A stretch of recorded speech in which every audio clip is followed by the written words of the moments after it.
It was supposed to be a quiet Friday night. After weeks of distance and tension, my wife, Jessica, suggested we go out for dinner to talk. Her tone was calm, almost rehearsed. I didn't expect much. She'd been cold and distant for months, always on her phone, always working late. Still, part of me hoped she wanted to fix things. I put on my best shirt, made a reservation at her favorite Italian restaurant in Portland, Oregon, and tried to believe we still had something worth saving.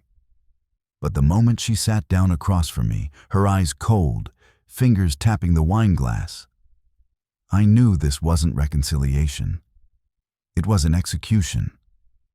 The waiter had barely poured our drinks when she looked up and said, "Daniel," her voice steady, "I'm leaving you." No hesitation, no tears, just flat, brutal honesty. I stared at her, searching for any sign of remorse. There was none. "I've met someone else," she added, as if confessing to switching coffee brands. "He makes me feel alive again." A strange calm washed over me. Not shock, not anger, just clarity. I set my fork down, leaned back and asked softly, "So, this dinner was for what?" "Closure," she nodded, relieved I wasn't shouting. "I didn't want to end it badly," she said. "I want us to be civil." Civil. That word stung.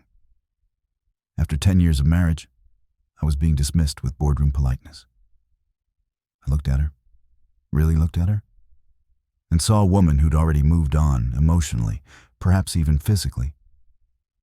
Her hair was styled differently, her perfume unfamiliar, her phone lighting up every few minutes with messages she pretended not to see. "What's his name?" I asked, though I already knew. "Doesn't matter," she said quickly, glancing around the restaurant. "I just need to be honest with myself." I smiled faintly. "Honesty is a good start," I said. "You might need it in about 2 minutes." She frowned. What's that supposed to mean? I didn't answer. I just looked toward the entrance, where a tall man in a gray suit had just walked in. The same man whose photo I'd seen pop up on her phone 2 weeks ago. Her business partner, her late-night project manager. His name was Ryan, a married father of 2, and my wife's new beginning.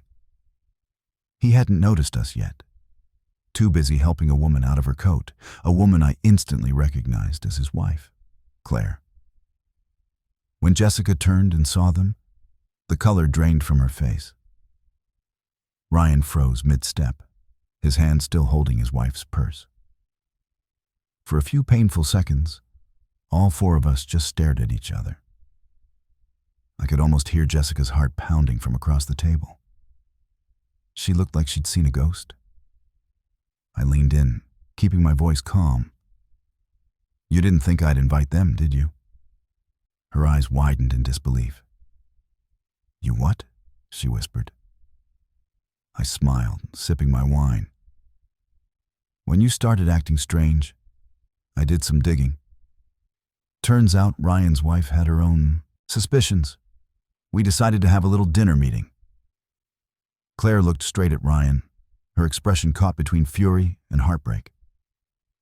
"So it's true," she said quietly. Ryan's jaw clenched. "Claire, please, not here." But she cut him off, her voice rising. "You said the business trips were over. You said you ended it." The entire restaurant went silent. Jessica's hand trembled as she reached for her napkin, pretending to wipe her mouth, but everyone could see the panic in her eyes.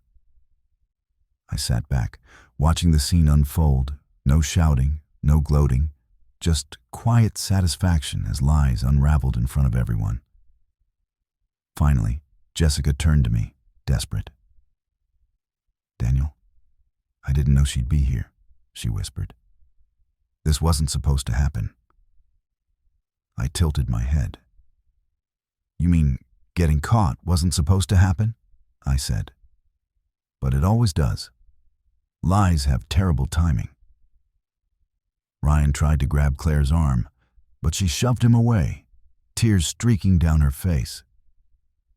"You can have him," she spat at Jessica. "He's yours and good luck. He's been cheating on me for years." As the chaos unfolded, I stood, dropped my napkin on the table, and left a few bills for the meal.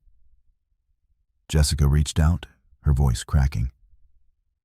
"Daniel, wait, please." I stopped just long enough to say, "You ended this marriage the moment you decided I wasn't enough. I just gave you the stage to say it publicly." Then I turned and walked out, leaving her and Ryan sitting in the wreckage of their own making. Later that night, Claire called to thank me. "I needed to see it for myself," she said quietly. "I would have never believed it otherwise." We talked for an hour, two wounded people sharing the same kind of pain. There was something oddly comforting in that. No romance, no plans, just understanding, the kind that comes from surviving the same betrayal. The next morning, Jessica showed up at our house in Salem, Oregon, eyes red, makeup smudged. "I'm sorry," she said between sobs. "It's over with him. I was stupid, and I lost everything." I nodded, unmoved. "You didn't lose everything," I said. "You gave it away."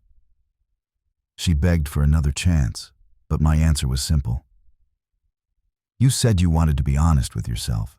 Stay honest. This is who you are now." Then I closed the door.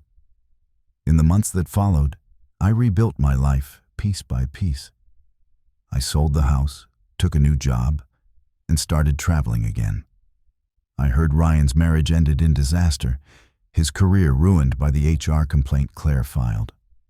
Jessica moved into a small apartment alone in Eugene, Oregon, her freedom tasting a lot like regret.